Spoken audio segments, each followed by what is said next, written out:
कहानी की शुरुआत में हम लोग हमारे मेन कैरेक्टर नोआ को देखते हैं, जिसका अभी अभी जन्म हुआ है। ये देखकर वो खुद काफी ज्यादा शौक हो जाता है। वो अब सोचने लगता है कि मैं ये कहाँ पर आ गया। वो वहाँ पर अपने स्टैट्स को भी देख पा रहा होता है। तभी वहाँ पर राजा आ जाते हैं, जो कि नोआ को देखकर कहते हैं कि तुम्हारा चेहरा तो काफी ज्यादा हैंडसम है। ये देखकर नोआ फिर से हैरान हो जाता है। वो सोचने लगता है कि आखिरकार ये मैं कौन सी दुनिया में आ गया और मेरे साथ ये क्या हो रहा है। इसके बाद किंग भी आप सभी को बताते हैं कि इस बच्चे का नाम होगा नोआ अराराट और ये 13वां इंपीरियल प्रिंस है। किंगा पूछते हैं कि नोआ की एफिनिटी यानी कि इसके पास कौन सा एलिमेंट है, तो वो बंदा बताता है वाटर। ये सुनकर राजा कहते हैं कि तो फिर हम लोग इसे अलमारिया जगह देंगे। ये वो जगह है जहाँ पर ज्यादा से ज्यादा वाटर क्लैन होते हैं। तभी नोआ देखता है कि उसकी वाटर स्टेट्स की जो ई रैंक होती है उसके आगे +S लग जाता है। जिसके बाद वही बंदा अपनी पावर का यूज करके सभी लोगों को नोआ की स्किल्स दिखाता है। सभी लोग भी अब नोआ की स्किल्स को देख पा रहे होते हैं। वो देखते हैं कि नोआ की जो वाटर स्किल है वो SS रैंक की है। ये देखकर नोआ की मॉम भी हैरान हो जाती है और कहती है कि जब नोआ का जन्म हुआ था तब से लेकर अब तक ये और भी बढ़ गई रैंक। ये सुनकर बाकी के लोग भी कहते हैं कि क्या इसका मतलब नोआ ऑलरेडी अवेकन हो चुका है। हमने कभी भी नहीं देखा है कि कोई इतनी छोटी उम्र में SS का हो गया हो।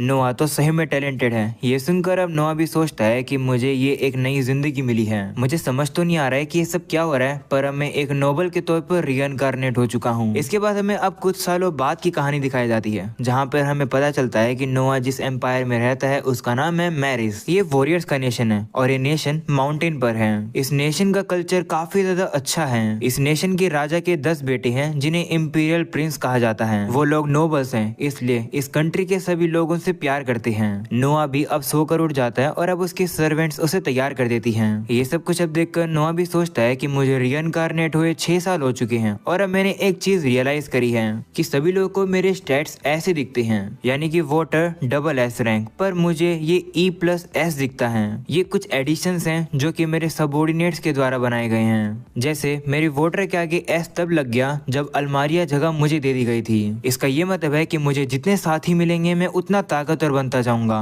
और देखकर लगता है कि मैं अपने लेवल को जितना चाहे उतना बढ़ा सकता हूँ। इसकी कोई लिमिट नहीं है। नोआ अब तैयार होकर वहाँ से चला जाता है। वहीं पर अब उसकी मेड कहने लगती है कि नोआ काफी ज्यादा शांत बच्चा है। उसकी उम्र के ज्यादातर बच्चे शैतानियां करते हैं पर नोआ नहीं। वहीं दूसरी तरफ नोआ भी अब कहने लगता है कि क्योंकि इस समय पर मैं 6 साल का हूँ इसलिए मेरी कैपेबिलिटीज लिमिटेड हैं। वो बताता है कि उसकी मेड जिसका नाम एवलिन है वो काफी स्पेशलाइज है हॉस्पिटैलिटी में। वो बताती है कि क्राउन प्रिंस और 4th प्रिंस आपसे मिलने आए हैं। तो नोआ अब बिना खाना खाए ही अपने भाइयों के पास चला जाता है और उन्हें गुड मॉर्निंग कहता है। इसके बाद हमें क्राउन प्रिंस को दिखाया जाता है जिसका नाम है एल्बर्ट। आगे जाकर यही राजा बनने वाला है।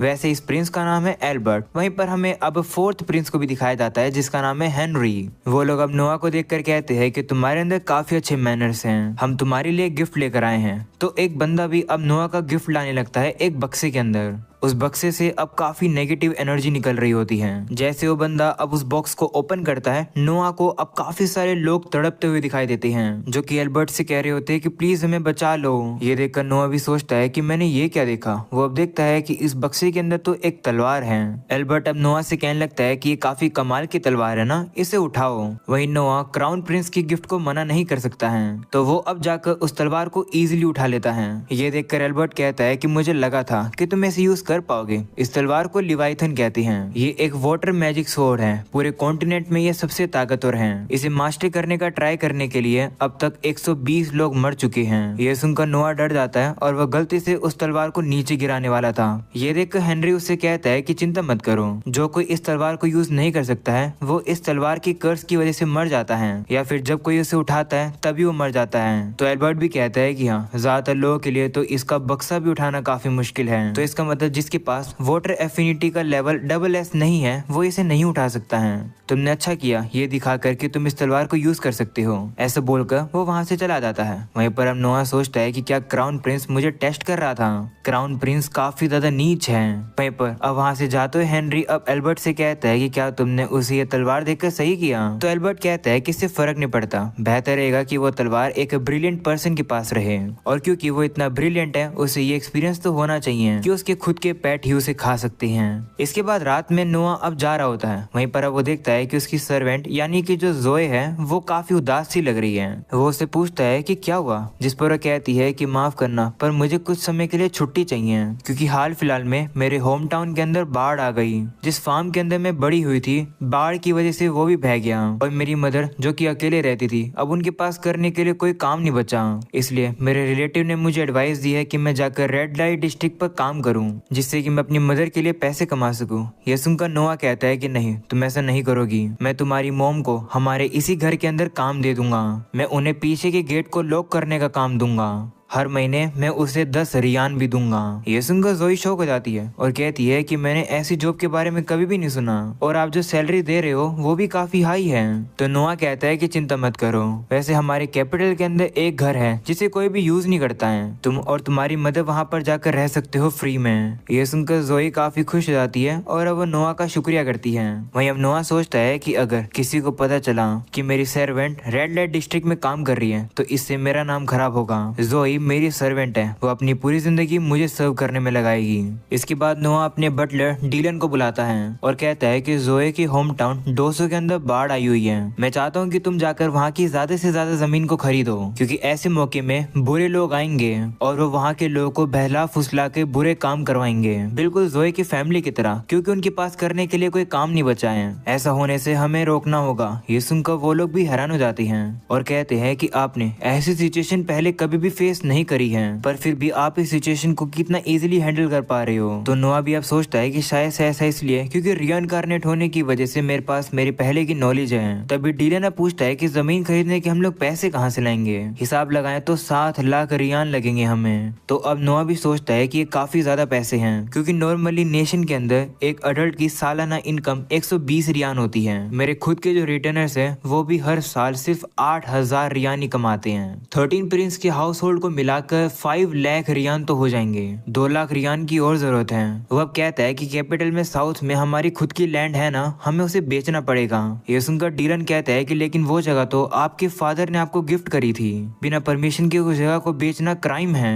तो नोआ कहता है कि उसकी चिंता तुम मत करो, मैं अपने फादर से बात कर लूंगा। नोबल लोगों की खुद की ऑब्लिगेशंस होती हैं, कभी कभार उन्हें अपने आप को सेक्रीफाइस करना पड़ता है अपने लोगों की खुशियों के लिए। तो डीलन भी कहता है कि ठीक है, वैसे शुक्रिया इतना सब कुछ करने के लिए। वहीं वो इसलिए शुक्रिया कर रहा है क्योंकि डीलन भी उसी होमलैंड से है जहाँ से जोई है। इसके बाद अब अगले सीन में हम देखते हैं कि नोआ अपने सर्वेंट्स के साथ डोसो में जाने की तैयारी कर रहा होता है। तभी हेनरी वहाँ पर आ जाता है। उसे देखकर नोआ उसको बाव करता है। हेनरी उससे पूछता है कि तुम कहाँ जा रहे हो, काफी बिजी लग रहे हो तुम। तो वो कहता है कि मैंने 200 जगह को खरीदा है क्योंकि वहाँ पर बाढ़ आ गई है, मैं वहाँ पर इंस्पेक्शन करने जा रहा हूँ। तभी हेनरी अब देखता है कि नोआ तो अपने साथ वही मैजिक स्वॉर्ड को लेकर जा रहा है। वो उसे कहता है कि क्या तुम इस तलवार को यूज करोगे। तो नोआ कहता है कि शायद से नहीं, क्योंकि जब मैंने उसे पहली बार पकड़ा था तब मैंने उसके अंदर पावर फील करी थी, पर उसके बाद से नहीं। वैसे आप अकेले में बात करने क्यों आए हो मुझसे। तो वो कहता है कि क्योंकि एल्बर्ट थोड़ी अजीब बातें कर रहा था, इसलिए मैंने थोड़ी जांच करी और मुझे पता चला कि इस तलवार की खुद की एक विल है, यानी कि इच्छा। ये तलवार सिर्फ उसी बंदे की बात को सुनेगी जिसे ये अपना मास्टर मानेगी। ये सुनकर नोआ कहता है कि इसका मतलब इस तलवार को यूज करने के लिए मुझे इसकी रिकॉग्निशन पानी होगी। तो हेनरी कहता है कि हाँ, अगर तुम इस तलवार को लेकर जाना चाहते हो तो लेकर जाओ, पर इसे यूज मत करना वरना तुम मर भी सकते हो। तो वो भी कहते हैं ठीक है। अगले सीन में वो डोसो में पहुंच जाते हैं और देखते हैं कि बाढ़ की वजह से काफी तबाही मच चुकी है। नोआ अब डीलन से कहता है कि गवर्नमेंट ऑफिस में जाओ। देखकर लगता है कि यहाँ के लोगों की जो लैंड डीड्स हैं वो भी खत्म हो चुकी है, तो हम लोग को गवर्नमेंट ऑफिस की लिस्ट से जाकर उन्हें परचेज करना पड़ेगा। तो डीलन भी वहाँ से चला जाता है। वहीं पर नोआ अब जोए से कहता है कि तुम मेरे साथ चलो, हमें इंस्पेक्शन करनी होगी। तो वो लोग भी अपने आप को छिपाकर अब इंस्पेक्शन करने के लिए आ जाते हैं। वो देखते हैं कि यहाँ पर जो वेजिटेबल्स उगाई गई थी वो भी खराब हो चुकी है। तभी वो देखते हैं कि एम्पायर के द्वारा अब यहाँ पर खाना बांटा जा रहा है। नोआ भी अब उस खाने को खाकर कहता है कि खाना तो सड़ा हुआ है, आखिर इसे कोई कैसे ही खा सकता है। जो सुनकर एक दादाजी कहते हैं कि हमारे पास और कोई चॉइस भी नहीं है, हमें ऐसे ही बेकार के खाने से काम चलाना पड़ेगा।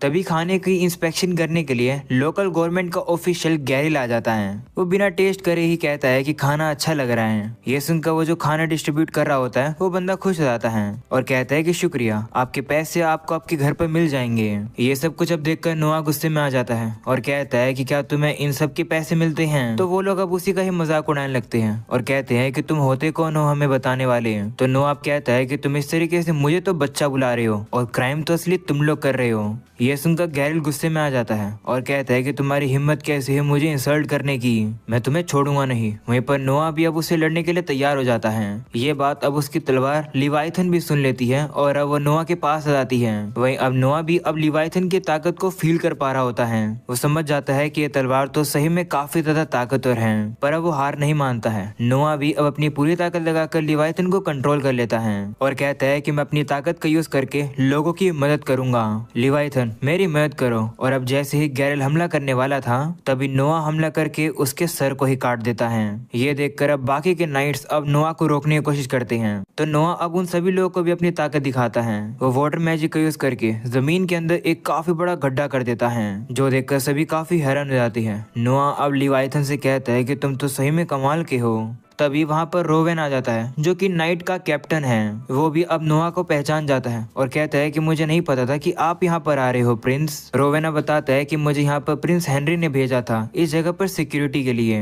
वहीं पर जैसे सभी लोग सुनते हैं कि नोआ तो एक प्रिंस है, ये सुनते ही सभी लोग अब बाव करने लगते हैं। जिसके बाद नोआ अब रोवेन को सारी बातें बताता है कि यहाँ पर ये लोग काफी बेकार का खाना डिस्ट्रीब्यूट कर रहे थे, इन्हें तुम और भी ज्यादा पनिशमेंट देना और मैं चाहता हूँ कि यहाँ के लोगों को अच्छा खाना मिले, साथ में इन्हें सूप भी देना, वो भी काफी अच्छी क्वालिटी का। ये सुनने के बाद सभी लोग भी अब खुश हो जाते हैं और अब वो नोआ की तारीफ करने लगते हैं। वहीं पर अब एक बंदा आकर इन सारी चीजों के बारे में एल्बर्ट को बताता है। एल्बर्ट को ये पता चलता है कि नोआ अब लिवाइथन को यूज कर सकता है। वो कहता है कि जितना मैंने सोचा था नोआ तो उससे भी ज्यादा यूजफुल है। अगले सीन में हम देखते हैं कि किंग अब नोआ को उससे मिलने के लिए कहते हैं। नोआ भी वहाँ पर आ जाता है और अब किंग कहते हैं कि मैंने रिपोर्ट सुन ली है, मुझे पता चला कि तुमने वो लैंड बेच दी जो कि मैंने तुम्हें गिफ्ट में दी थी और उसका यूज करके तुमने एक विलेज को खरीदा। तो नोआ कहता है कि हाँ, आपको जो पनिशमेंट देनी है आप दे सकते हो। तो किंग कहते हैं कि मैं तुम्हें पनिशमेंट नहीं बल्कि मैं तुम्हारा शुक्रिया करना चाहता हूँ। तुम्हारे ये सब करने की वजह से बुरे लोगों का इरादा खत्म हो गया। बुरे लोग वहाँ उस विलेज के लोगों का फायदा नहीं उठा पाएंगे। वैसे तुम्हें कैसे पता चला कि वहाँ पर ये सब कुछ चल रहा है? तो वो कहता है कि दरअसल मेरी मेड ने मुझे बताया, मेरी मेड उसी ही विलेज से थी।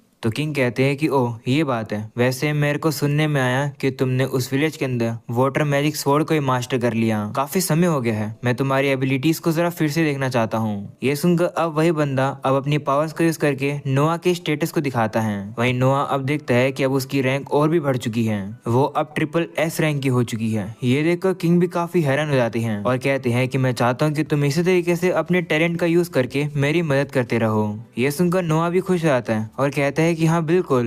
और अब एपिसोड के एंडिंग में हम लोग को एक लड़की को दिखाया जाता है जो कि स्टेज पर सभी के सामने गाना गाने लगती है। और अब इसी के साथ ये एपिसोड यही खत्म हो जाता है। उम्मीद है कि तुम लोग को ये नई एनीमे पसंद आई होगी। पसंद आई हो तो मुझे कमेंट सेक्शन में जरूर बताना है कि क्या इसे कंटिन्यू करना चाहिए या फिर नहीं। आज के लिए इतना ही रखते हैं, मिलते हैं नेक्स्ट वीडियो में, तब तक के लिए बाय बाय।